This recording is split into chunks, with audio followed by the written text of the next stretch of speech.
doy la bienvenida a todos a esta nueva fórmula de comunicación que tenemos de nuestra formación en el ámbito de la red de antiguos alumnos de la maestría tributaria, que bueno, pues se empieza a partir del año 2005 a realizar pues numerosas actividades. Ya sabéis, pues, los cursos que realizamos, los foros, el boletín que tenemos también y que cada vez va cobrando más peso y más importancia desde el punto de vista, bueno, pues de una referencia en el marco de aquellas personas que están interesadas en el mundo de la tributación.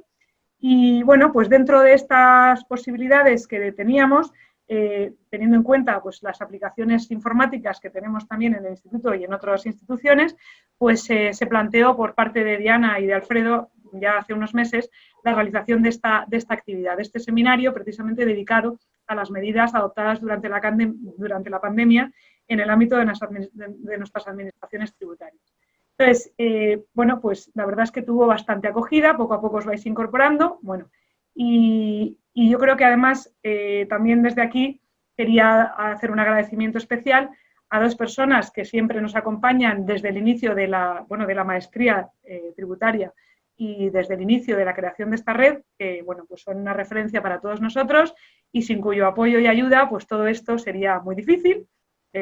No digo que no pudiera ser, pero sí que efectivamente muchísimo más difícil y con, bueno, pues con menos ayuda y bueno, pues menos reconocimiento, desde luego, que si no estuvieran ellos. Entonces, bueno, dos personas que son para nosotros fundamentales, que son Domingo Carbajo Vasco y Fernando Díaz Lluvero, que bueno, pues son profesores de la maestría y además impulsores de esta actividad internacional que tiene pues un prestigio en el ámbito de muchas administraciones tributarias de vuestros países y bueno, pues quería también agradecer el impulso durante estos meses también para la elaboración de este webinario, ¿no? Para la realización de esta actividad.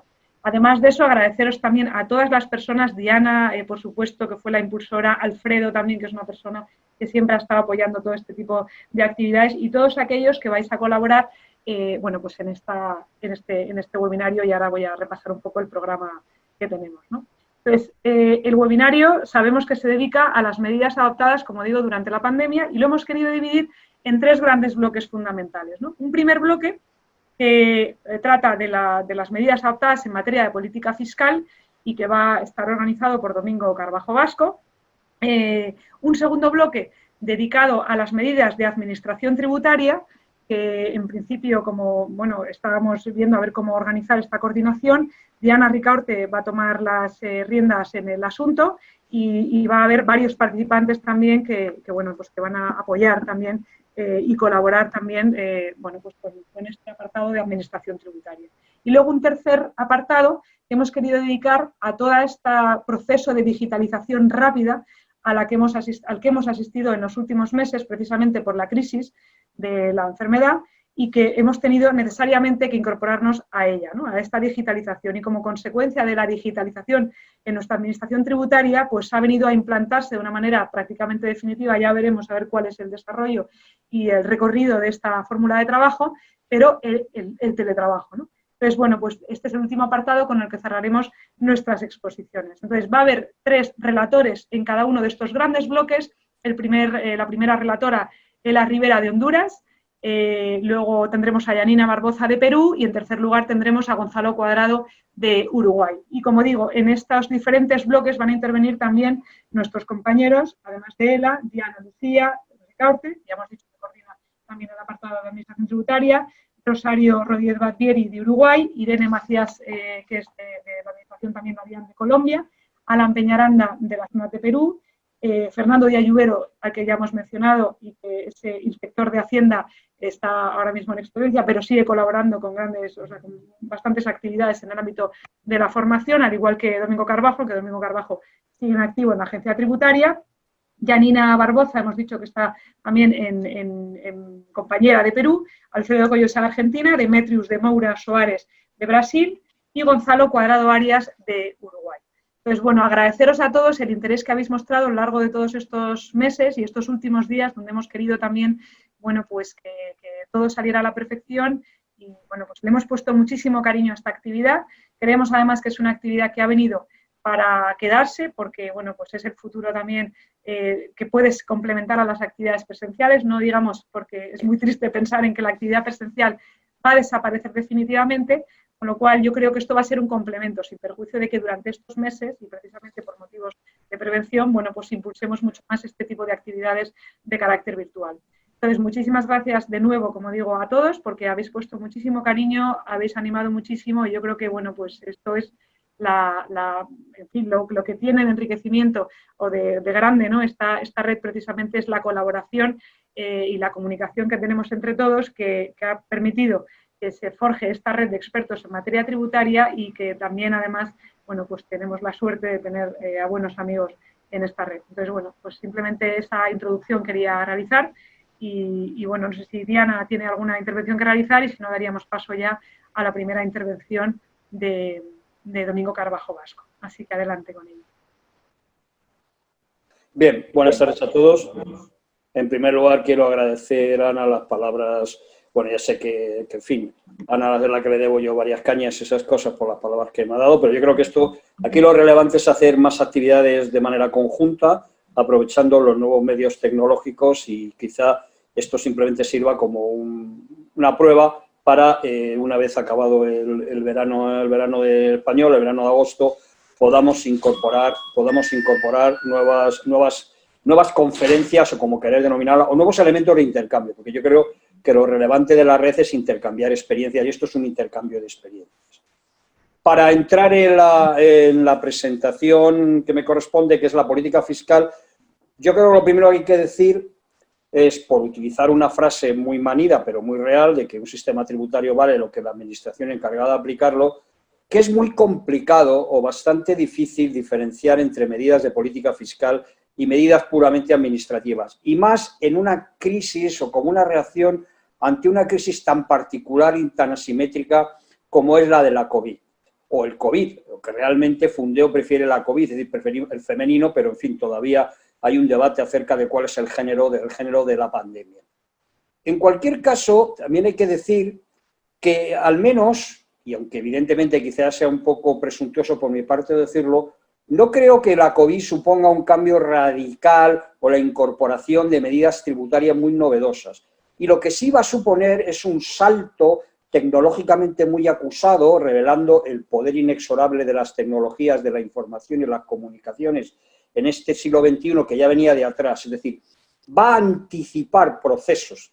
Y ese anticipar procesos va a obligar a las administraciones tributarias a reflexionar sobre cosas que también tiene que reflexionar pues, la sociedad en su conjunto, porque esta es una crisis no solo económica, sino también social e incluso personal, puesto que el confinamiento y la cuarentena, como dice o como está viendo la propia experiencia personal de cada uno, genera cambios en nuestros comportamientos humanos. Entonces, la administración tributaria tiene que aprovechar esto para cambiar su manera de relacionarse, que de por sí era algo que ya tenía que hacer, o que ya tenía que hacer por otras fuerzas, por otros cambios en los modelos de relación con los contribuyentes, y porque las tecnologías no son neutrales. Es decir, parece que la tecnología es simplemente un medio, pero la tecnología cambia. Incluso por desde el discurso marxista ya sabemos que las fuerzas productivas al final incluso cambian no solo el modo de producción, sino las relaciones productivas. Entonces, eso lo dejo un poco para la parte y el esquema de tecnologías, teletrabajo, pero sí que hay que decir que, a mi entender, más relevante que medidas de política fiscal que pueden ser coyunturales o de reconstrucción, no creo que haya un gran cambio en la política fiscal. Otra cosa es que se aproveche la COVID para realizar transformaciones de política fiscal, pero lo que sí creo que va a suponer es un cambio importante en el funcionamiento de las administraciones tributarias en muchos temas, sobre todo en avances tecnológicos. Dicho sea esto, y entrando ya en la segunda página de la exposición, hay que decir que la particularidad de la COVID es que, efectivamente, nosotros nos encontramos con lo que se conoce ya como un cisne negro. La expresión cisne negro deriva de una sátira romana de Juvenal, pero es una expresión de Talet, de un filósofo libanés americano, que es un acontecimiento inesperado que transforma y trastorna todo.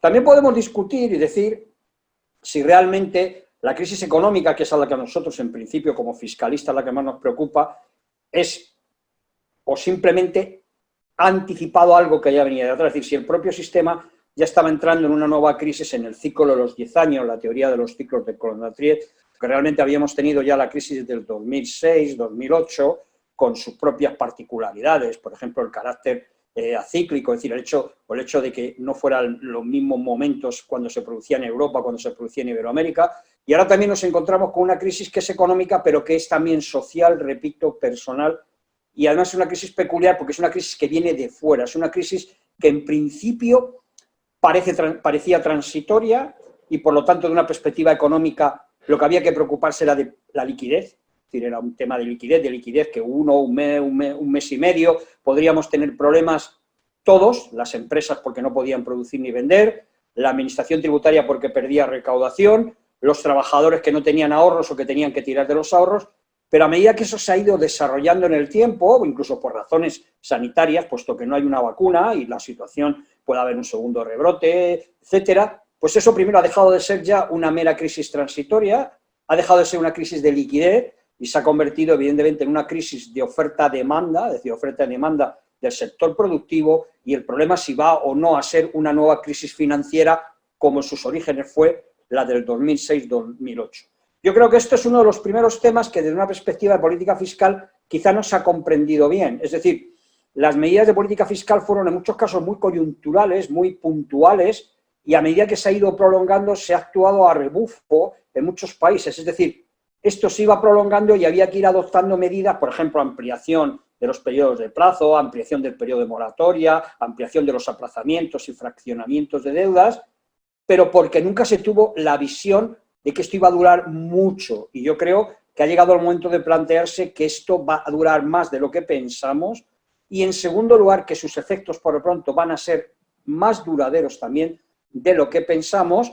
Y, por último, que es que realmente tenemos dos cosas distintas. Tenemos la medida fiscal o las medidas de política fiscal con respecto a la crisis, que ya, digamos, podría tener una duración de un año, un plazo que en principio podríamos pensar corto, pero que tiene unos efectos duraderos y asimétricos y que plantea cómo reconstruir. Y los procesos de reconstrucción, y a eso me refiero un poco ya a mi siguiente exposición, la siguiente diapositiva para conocerla, plantea el problema de la reconstrucción, con lo cual digamos que tenemos una política fiscal que en principio ya coyuntural, vinculada a la reacción ante los efectos transitorios de liquidez, de problemas de algún tipo de oferta o de demanda de productos, pero ahora tenemos una situación en la que por un lado hay que pensar en la reconstrucción y además, y también con anticipación en que esto va a durar más de lo que pensamos. Y entonces aparece ahora el dilema de la reconstrucción, es decir, los diversos modelos de reconstrucción, si va a ser una V rápida, va a ser una W, etcétera. Es decir, todo esto, evidentemente, ya es muy particular de cada país y de cada zona, porque, como repito, esta crisis se acumula a lo que yo creo que era un anticipo de una nueva crisis del sistema en 10 años, aparte de crisis particulares, y a la hora de la verdad no todo el mundo estaba igual de preparado. Es decir, por ejemplo, es evidente que España no era un país que estaba muy bien preparado para afrontar la crisis porque, a mi entender, ni siquiera habíamos todavía superado la crisis del 2006 y en el caso de Iberoamérica es mucho más contundente. Es decir, la situación puede ser comparativamente peor porque el ciclo de la crisis del 2006 le pilló más tarde y ahora ha venido una nueva. Entonces, esto también ha hecho que el proceso de reconstrucción sea distinto, pero que la política fiscal ya se esté planteando también cómo reconstruir. Es decir, no tanto cómo reaccionar ante la COVID, bien porque se ha entendido que el primer rebote ha pasado, bien porque se considera que, bueno, que esto se prolonga en el tiempo, pero que no va a ser cualitativamente muy diferente las medidas a tomar cuando llegue el segundo rebrote, pero ya lo que se plantea es cómo reconstruir. Por lo tanto, digamos que hay como dos medidas diferentes o dos políticas fiscales diferentes. Una, sobre la COVID y sus efectos, que yo creo, repito, que he tenido el error normalmente de que se ha pensado que es en muy corto plazo, pero la cosa se ha prolongado más, y otra ya pensando en cómo reconstruir, o sea, cuál es el modelo de reconstrucción y qué modelo económico y social quiero yo después de la COVID, donde ya no solo es un planteamiento de, bueno, vamos a resolver los problemas de la COVID y vamos a recuperar pues la pérdida de empleo, vamos a recuperar la pérdida de renta. No, hay que pensar también qué tipo de modelo social queremos y eso es mucho más complicado. Entonces, además, la COVID es una crisis asimétrica, como también lo fue la del 2006, 2008, no se da con la misma intensidad, aunque solo sea porque las políticas ante la COVID son totalmente distintas. No es lo mismo la política que ha tomado Uruguay que la política que está tomando Brasil con respecto a la pandemia, eso es evidente. Y lo mismo pasa en todos los países, es decir, ha habido países que han sido mucho más duros en el confinamiento que otros, ha habido países que les ha preocupado mucho más la salud o al menos aparentemente, que la recuperación económica, entonces el confinamiento ha sido mucho menos duro.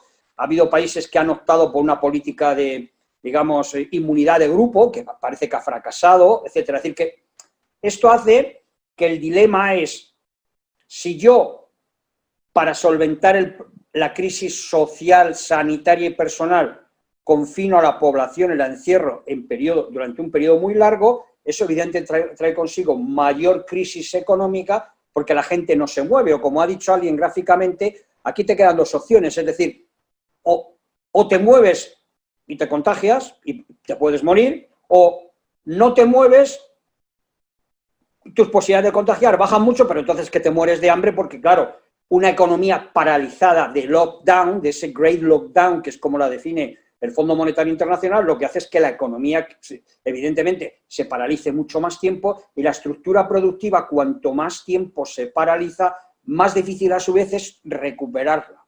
Entonces ahí, ¿qué es lo que ha sucedido? Para hablar del primer bloque de política fiscal, que es el que de alguna manera ya se ha definido o ya se tiene definido. Es decir, de lo que podríamos decir medidas fiscales puramente anti-COVID, porque el segundo, las medidas de la reconstrucción, yo entiendo que todavía estamos en el debate, porque no está muy claro todavía cuál va a ser, y además cada país o cada zona, yo entiendo que va a tener su propio modelo de reconstrucción.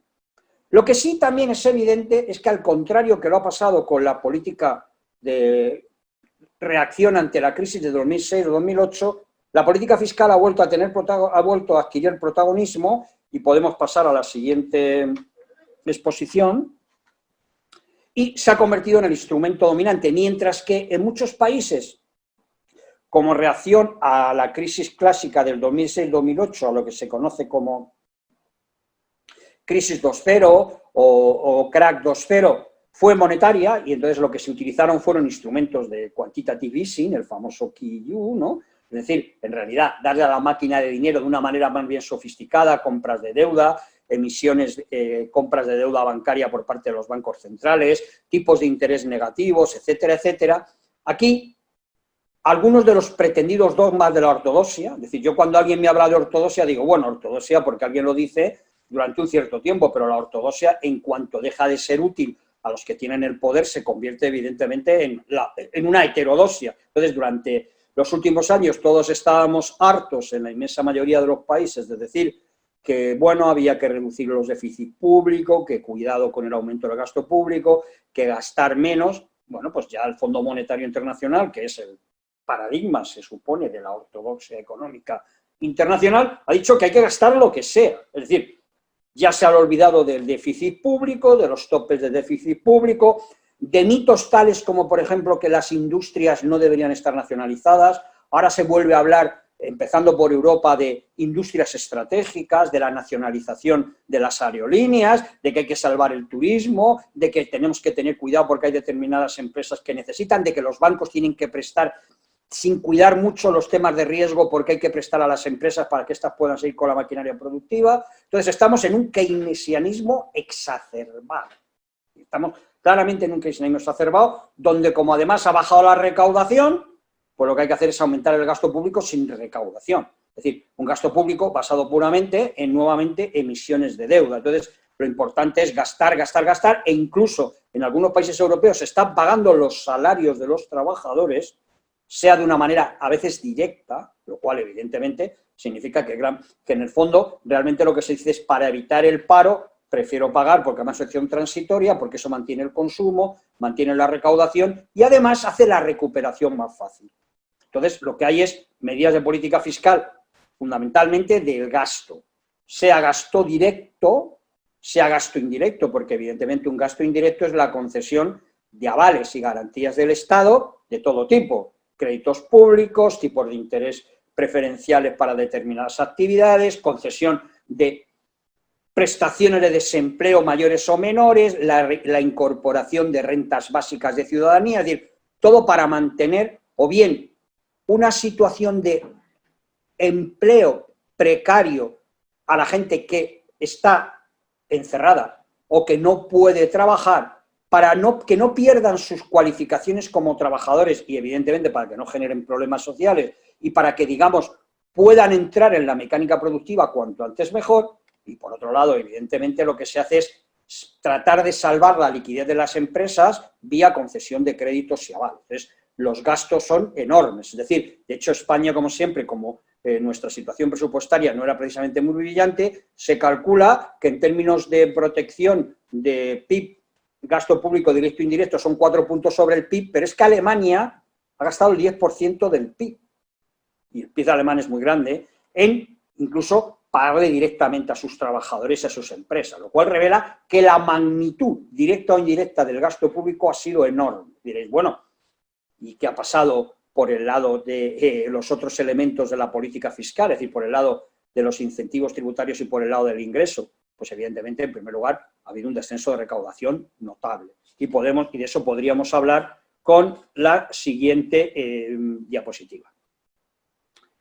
Entonces, bien, los recursos han caído, la actividad económica ha caído, la gente no ha consumido, porque si estás, evidentemente, primero, temeroso de salir porque te contaminas. En segundo lugar, entras en un proceso de teletrabajo, y el teletrabajo, no nos olvidemos, supone menos movilidad y menos gastos, gastos fijos, incluso de inmuebles, pero también otro tipo de menores gastos. Y en tercer lugar, evidentemente, también lo que está sucediendo es que aumenta el desempleo directo e indirecto, pues se hunde la recaudación. Ahí tenés un ejemplo en España, una recaudación, dependiendo de los países, muy relevante, es decir, intermensualmente la recaudación ha perdido una tercera parte. Entonces, bueno, eso hay que considerarlo.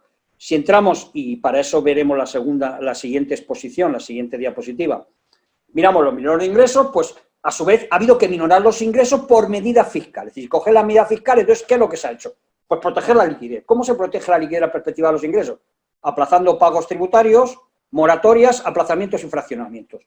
Todos los países, con los instrumentos que tienen legales de sus códigos o con medidas novedosas, han hecho lo mismo.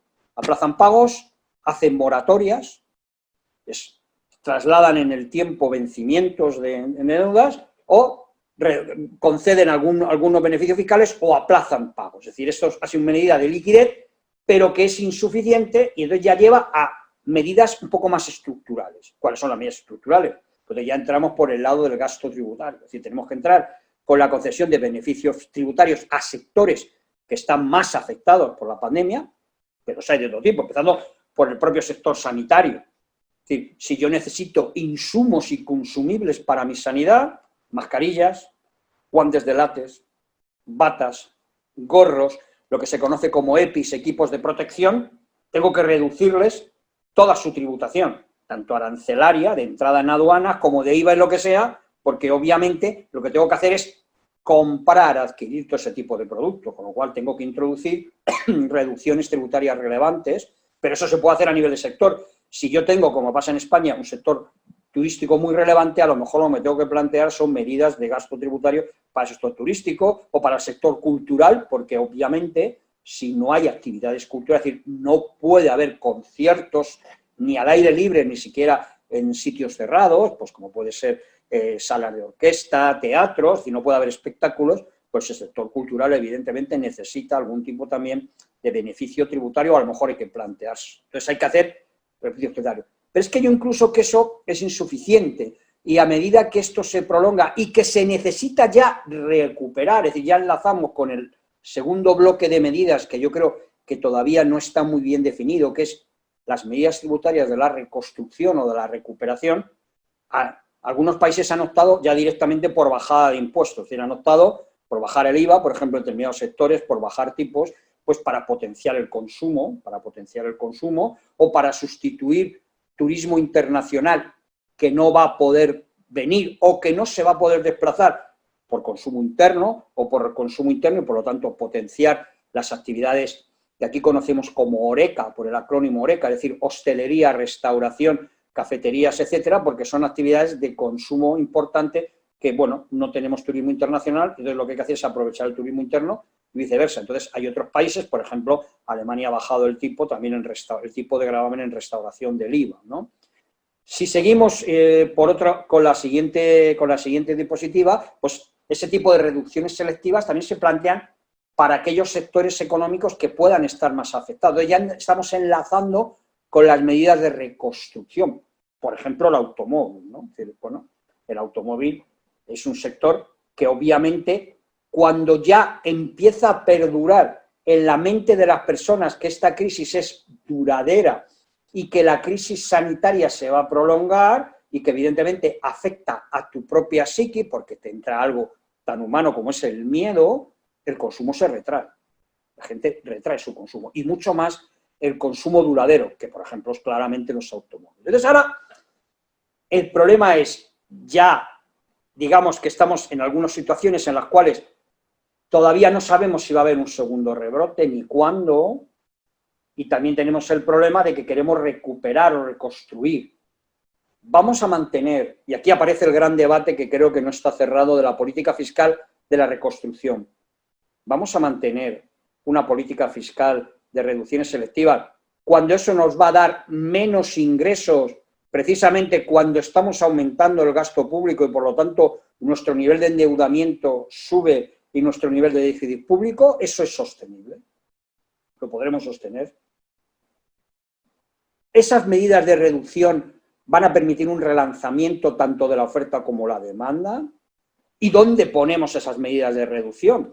No, cojámoslo en sectores estratégicos. Es evidente que lo que tenemos que hacer es mejorar la investigación y desarrollo en sanidad, en temas de biología, en temas de prevención. Tenemos que cambiar nuestro modelo productivo y acentuar la prevención de riesgos laborales. Muy bien, eso que además requiere inversiones a largo plazo. Dice, bueno, vas a incentivar fiscalmente, sí, pero eso significa que tus recursos van a bajar. Y hay otra política que dice, sí, pero señores, y en eso está la próxima presentación. Señores,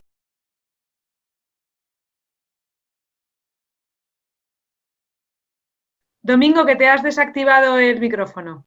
tú realmente lo que estás haciendo es, sigues con el gasto, no son sostenibles. ¿Cuánto lo vamos a poder sostener?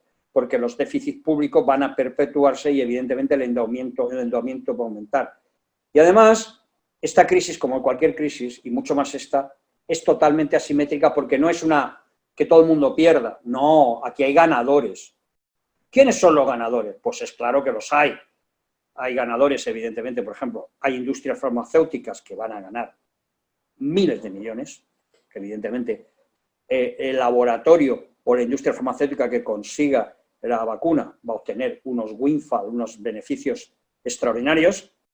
Evidentemente, toda la industria online, ya de por sí reforzada por los fenómenos de la gig economy y de la digitalización, va a ser reforzada. Amazon cada vez es más poderosa, por lo tanto, si ellos han ganado, a lo mejor es que hay que plantearse, aunque solo sea por una razón de justicia, ponerles unos impuestos específicos. Entonces, ese es el debate, es decir, no, a lo mejor es que hay que bajar determinados impuestos selectivamente sobre ciertos sectores productivos o sobre ciertos sectores sociales y subírselo a otros, porque tampoco, evidentemente, las ganancias en la estructura social y las pérdidas van a ser iguales.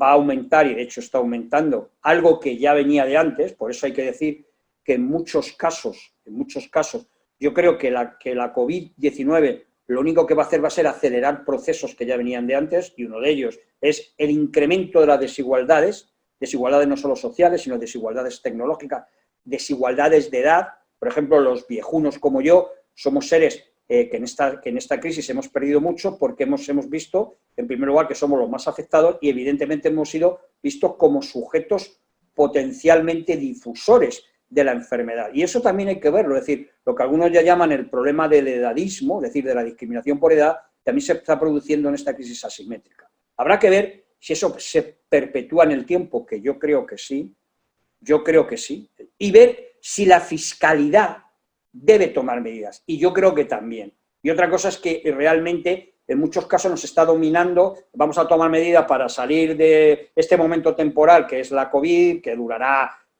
primero 1 mes y medio, luego 3 meses, luego 6 meses, y esto ya va para 1 año, y luego ya veremos. No, hay que hacer una reflexión más global, que me parece que es lo que le falta a todos los gobiernos. Y seguimos por la siguiente presentación.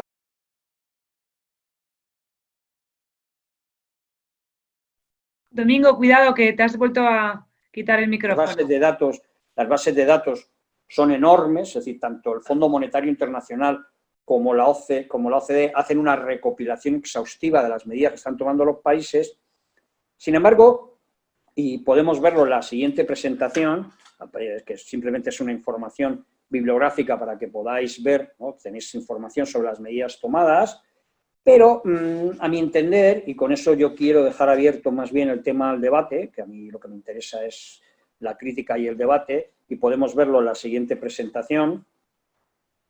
En la siguiente, esta simplemente es información bibliográfica, en la siguiente, pues son las medidas españolas, ¿no? Que si os interesa, en la siguiente. Yo creo que aquí hay que pensar en varias cosas. Primero, la COVID va a agilizar la necesidad de cambiar la administración tributaria. Nuestro método de trabajo, porque no solo la administración tributaria no está aislada de una realidad tecnológica que se ha acelerado. Bien, entonces de eso hablaremos en otro bloque de esta exposición. El segundo problema es, nuevamente ha aparecido la insuficiencia de un consenso internacional. Es decir, al igual que ya hay problemas mundiales, cada vez mayores, que además de no tratarse generan deseconomías a escala, es decir, situaciones de deseconomías externas para todo, cambio climático es el otro ejemplo, pues aquí también se ha notado la falta de una coordinación internacional. Algunos van a decir, bueno, es que esto es un tema sanitario. No, esto no ha sido un tema sanitario, porque, repito, se ha convertido en un tema social y económico. Entonces, ha faltado una coordinación, realmente no ha habido ni siquiera las medidas de la Organización Mundial de la Salud, que se supone que es el organismo especializado en la materia, tampoco parece que hayan sido objeto de un especial acatamiento por todos, y al contrario, han sido objeto de muchas críticas. Yo creo que las medidas que se han tomado para la COVID son coyunturales, pensando que esto era coyuntural, y a lo mejor falta esa visión, ya no solo de la reconstrucción, sino, bueno, realmente esto es coyuntural, o también es necesario que, aprovechando la COVID, veamos cosas no solo en la administración, veamos cosas en nuestra relación con los contribuyentes y veamos también cambios en nuestras medidas tributarias. Es decir, nuevamente lo mismo, es decir, se puede dejar pasar la oportunidad para hacer una política fiscal distinta. Entonces, más que distinta, porque ahí ya sí que no lo tengo yo claro, yo no tengo una posición, es, bueno, pero realmente debería cambiar la política fiscal con la COVID.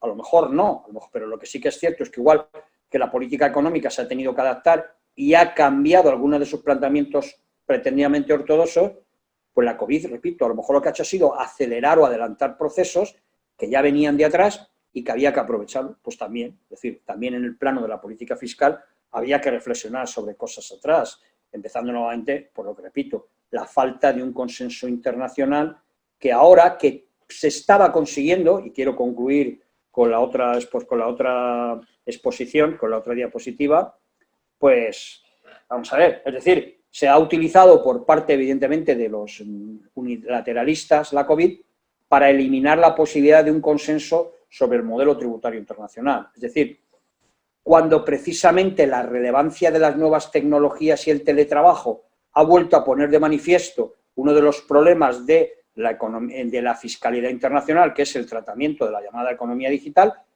podíamos haber llegado a un consenso, pues se ha aprovechado para, bueno, como estamos con el problema de la COVID, pues nos vamos a dedicar a la COVID y no vamos a hacer ningún consenso, y entonces evidentemente las posibilidades que había, que eran hasta cierto punto previsibles o posibles, de que en este año 2020 se llegara al acuerdo sobre el enfoque unificado, es decir, los pilares 1 y 2 ya no son posibles, veremos lo que pasa con las elecciones americanas, es decir, nuevamente hay que replantearse la tributación de la economía digital, es decir, la economía digital ya es toda la economía y lo que no nos podemos, yo entiendo, no se puede seguir permitiendo, es que gigantes como Amazon sigan ganando desaforadamente miles y miles de millones sin tributar. Y eso, evidentemente, es insostenible por muchos factores. El problema es que eso no se puede resolver o se resuelve mal, que es lo que está pasando, con acciones nacionales, con Netflix taxes, impuestos puramente nacionales, impuestos sobre servicios digitales, que cada administración intenta hacer lo que puede. Necesitamos un consenso internacional que consiga que, evidentemente, la digitalización, que es esencial en la economía moderna, tribute su justa parte de su justa medida. Otra cosa es que a lo mejor hay que reflexionar sobre que nuevamente gravámenes que se han marginado y que se han olvidado interesadamente, y esta está en la siguiente exposición, la siguiente diapositiva, que es obviamente los impuestos sobre la riqueza, pues ahora adquieren también su nueva importancia. Si hemos aumentado la desigualdad social, pues el sistema tributario pues no se puede inventar más cosas más que gravámenes sobre la riqueza, sea la riqueza en circulación, sea la riqueza como capital, variables flujos o variables stock, porque lo que hay es un crecimiento de la desigualdad. Y además, yo no soy una desigualdad de rentas, no, ya digo desigualdades de todo tipo, desigualdad tecnológica, desigualdad generacional, etcétera, etcétera. Entonces, la desigualdad al final es insostenible porque genera rebelión y el sistema tendrá que plantearse. En fin, yo creo que esto habrá que verlo dentro de unos meses, habrá que echarle una ojeada, porque pueden pasar dos cosas. Puede pasar que como la pandemia no ha terminado, tengamos un nuevo rebrote y entonces, evidentemente, las circunstancias de crisis económica y social se agraven y haya una insuficiencia incluso de estas medidas extraordinarias. Y en segundo lugar, entonces, porque si no lo hay, el proceso de reconstrucción ya estará más o menos marcado, pero cada país tendrá que tomar decisiones sobre su política fiscal para esa política de reconstrucción. Y bueno, yo tampoco quiero seguir más. Aquí espero que os haya interesado y bueno, luego entramos en el debate. Gracias por su atención y bueno, pues no sé, la sección de preguntas está abierta para contestar. Vamos a contestar, esto no es, a ver, aquí no hay dogmas, esto es más bien opinar, ¿no? Opinión y vos libertas, ¿vale? Muchas gracias, Domingo, excelente presentación y nos ha llamado mucho la reflexión, ¿verdad? Sin duda que cada país tendrá su realidad. Y bueno, en ese sentido, tenemos algunos comentarios y preguntas de nuestros compañeros. Paso a darte algunos. Primero, bueno, comentario de Alan Peñaranda. Nos dice que el descubrimiento de la vacuna ya anunciada por algunos grandes laboratorios renace la esperanza y recuperación de la confianza de los diferentes sectores económicos y por ende reactivación futura con una proyección de la caída del PBI mundial de 4.9%. Y pasa a preguntar entonces cuáles son las consecuencias y cuánto costará la recuperación. En primer lugar, aunque parece que sí que hay dos líneas avanzadas, una en Oxford y otra no sé dónde, sobre la vacuna, aunque se apruebe la vacuna, hay que recordar que hay que producirla, hay que distribuirla y habrá que ver a qué coste y quién nos toma primero la vacuna, con lo cual la desigualdad y el carácter asimétrico de la crisis se va a profundizar. Entonces eso, y se quiera o no se quiera, esto hasta el año que viene no estará generalizado, no lo sé, no soy un experto sobre temas virólogos y tal, pero en todo caso yo creo que sí que volvemos a lo mismo, es decir, las medidas fiscales adoptadas, que en principio ya son coyunturales, van a durar, y hay que pensarse muy seriamente, ahora que deberían los legisladores reflexionar sobre cuáles deben persistir, cuáles deben cambiarse y cómo enlazarlas con la política de reconstrucción, pensando que la política de reconstrucción ya es 2021-2022. Es lo único que puedo decir. Muy bien. ¿Vale? Es un tema bien complejo y lastimosamente pues no tenemos una bolita mágica que nos diga cómo resolver o cómo vamos a reaccionar ante las decisiones que adopte nuestro gobierno. Nos dice Silvia Brizuela, lo que acaba de, bueno, mientras estabas exponiendo, Domingo, nos dice que justamente estas preguntas surgen, ¿verdad? Y siempre hemos tenido incentivos fiscales para inversiones, por ejemplo, importación de bienes de capital y materia prima que no se producen internamente, sin pago de impuestos ni aranceles, por ejemplo, la maquila, la zona franca. Ahora con nuestro alto déficit fiscal estamos con la disyuntiva. ¿Le sacamos definitivamente? ¿Reducimos? ¿O cuál sería el camino correcto? Pues la verdad es que contestar así, pues no me atrevo, me parecería no sé, una presunción, no lo sé. Yo creo que ese es el tipo de problemas que ahora se plantea, vamos a ver, es decir, yo tengo que seguir con esta política fiscal que en primer lugar habría que haberla evaluado, qué resultado me ha dado, o es que como tengo que cambiar mi modelo económico, quiero otro modelo económico, tengo que cambiar mi política fiscal. Esa es la típica cuestión que tiene que plantearse el legislador y su equipo fiscal ahora.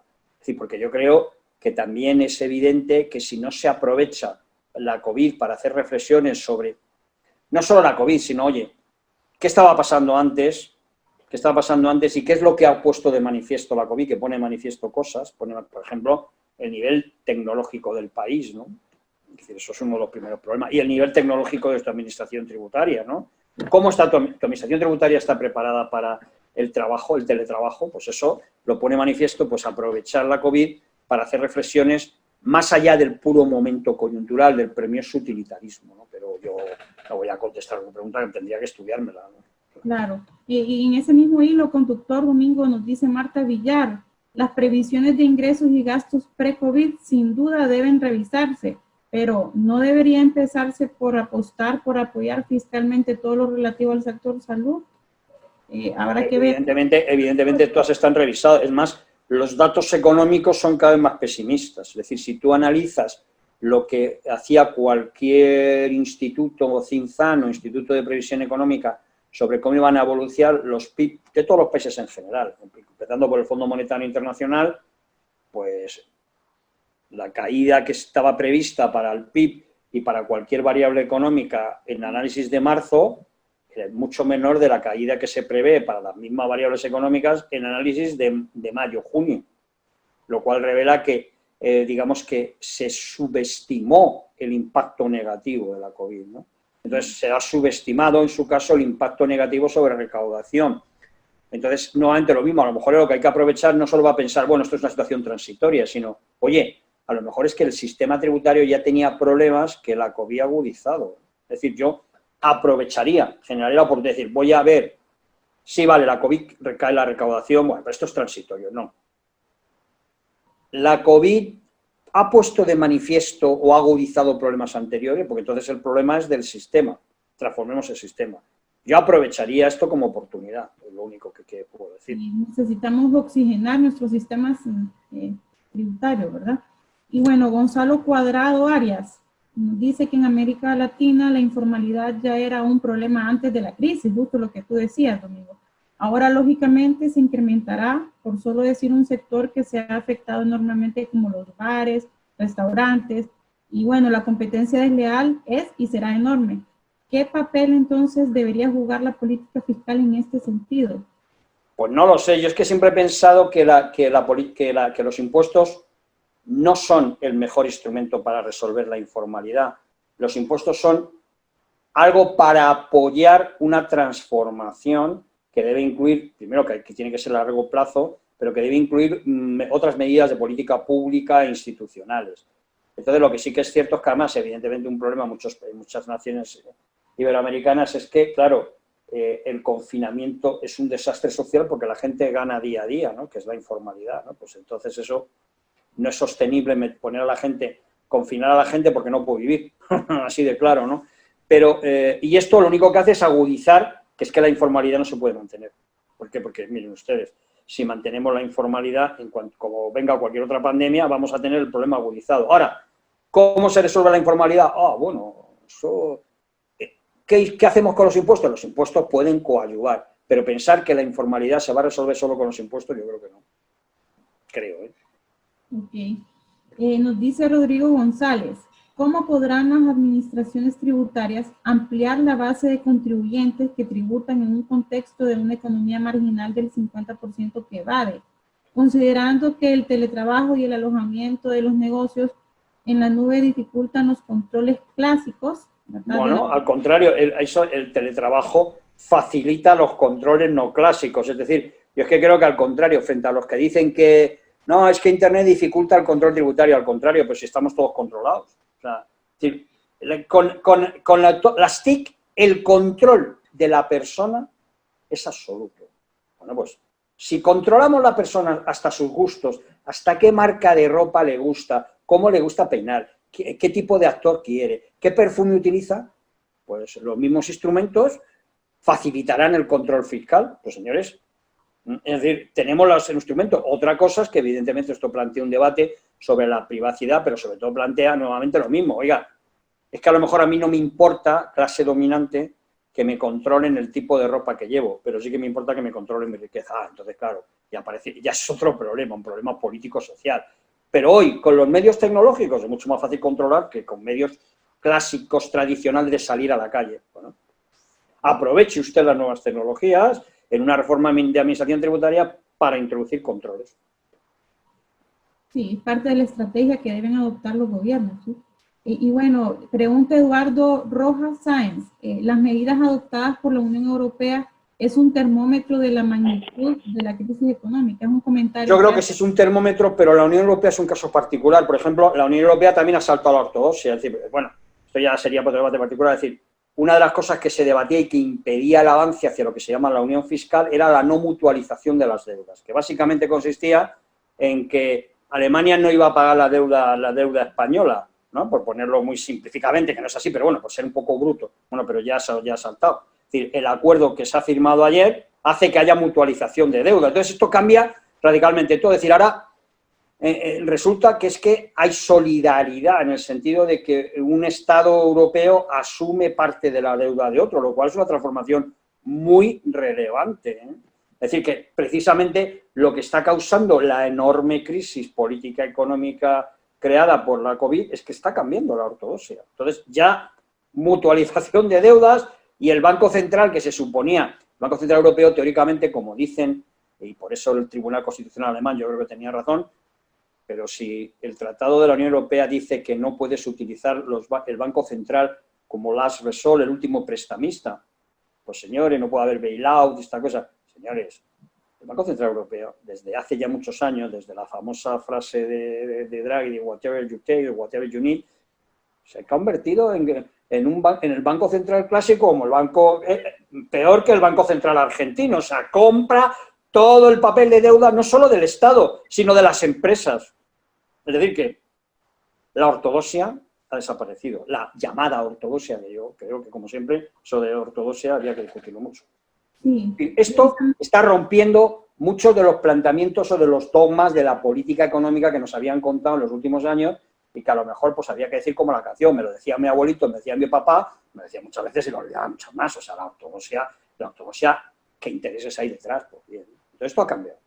Y en la Unión Europea se lo puede permitir o se lo ha podido permitir con graves dificultades, o sea, no ha sido nada sencillo, ni es tan fácil, porque también es cierto que nada es gratis. Es decir, no es que de pronto Alemania sea muy generosa y esté dispuesta, al contrario de lo que pasó en la crisis 2006, que fue durísima en los ajustes para los pobres griegos. No, es que la experiencia del 2006 demostró que muchos ajustes no funcionaban. Es decir, que al final no solo que el pueblo griego sacrificara como se sacrificó, con un descenso del PIB del 25%, no, que también se sacrificaron los alemanes que no pudieron vender ni comprar ni nada de Grecia. O sea que, y además no sirvió de nada, es decir, no sacó la crisis. Ahora se ha aprendido alguna lección de los errores de la política económica contra la crisis de 2006. Bueno, pues aprovechemos también la oportunidad. Y sin duda que estamos ante una situación sin precedentes, ¿verdad? Y es el momento de que surjan nuevas teorías. Un cisne negro que queda muy bien, ¿eh? Bueno, esta queda muy bien. Dice María del Rosario, un comentario. Entiendo que los incentivos fiscales no tienen suficiente evaluación. Se otorgan beneficios a diestra y siniestra. El Estado asume un enorme gasto fiscal y no se evalúa el impacto de los incentivos. Acaba de salir esta mañana en informe lo que se llama la Spending Review, que es una de las cosas que teníamos que haber hecho hace muchos años en España. Bueno, yo lo dije, pero nadie me hizo caso, pues eso está claro, que es revisar la eficacia y eficiencia de los incentivos fiscales.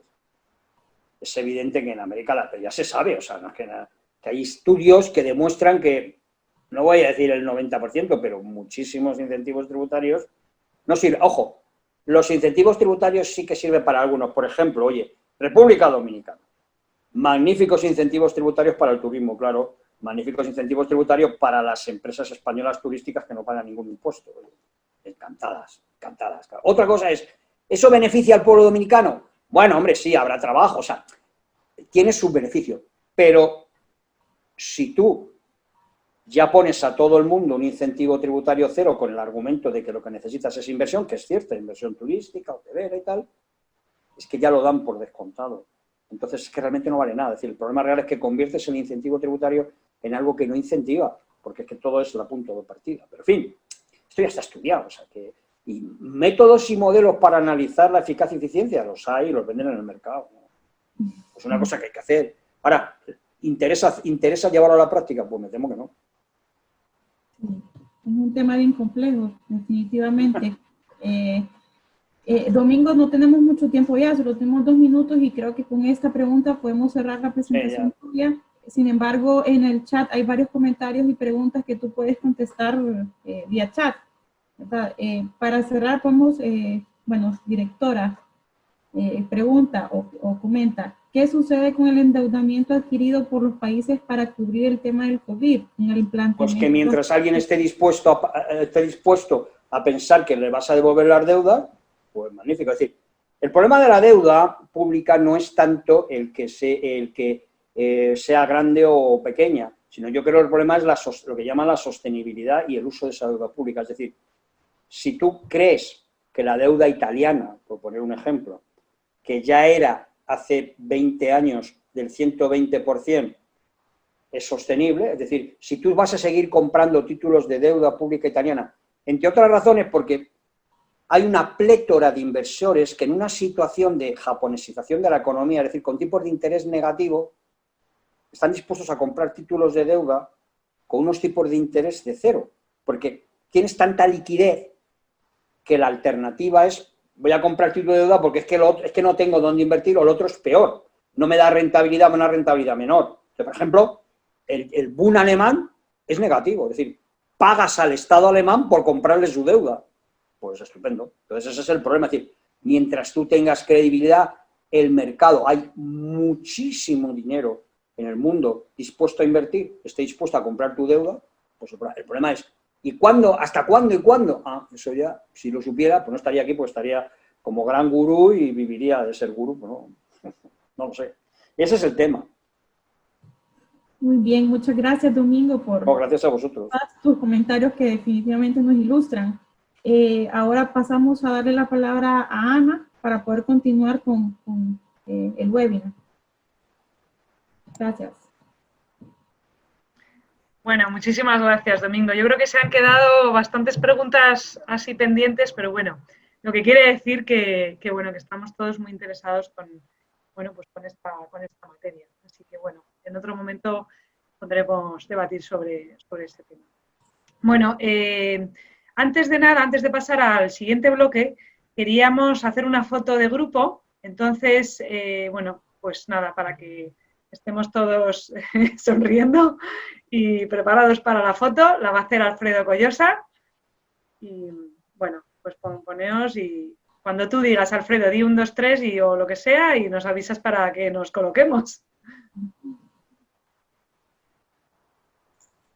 Listo. 1, 2, listo. Salieron preciosos todos. Muy bien.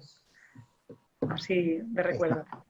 Y luego también quería deciros, por favor, a todos, cuando tenéis vuestro perfil, a la derecha de vuestro perfil, podéis modificar vuestro nombre. Lo digo porque es mucho más fácil para todos a la hora de, bueno, pues de gestionar las preguntas, que sepamos quiénes las realizan, ¿vale? Por si alguno no tiene bien puesto en su perfil el nombre correctamente. Yo, de hecho, lo tenía de otra manera con el perfil del Instituto de Estudios Fiscales y lo he cambiado para poner mi nombre por si acaso, bueno, pues para que todo el mundo sepa si realizo alguna pregunta o lo que sea.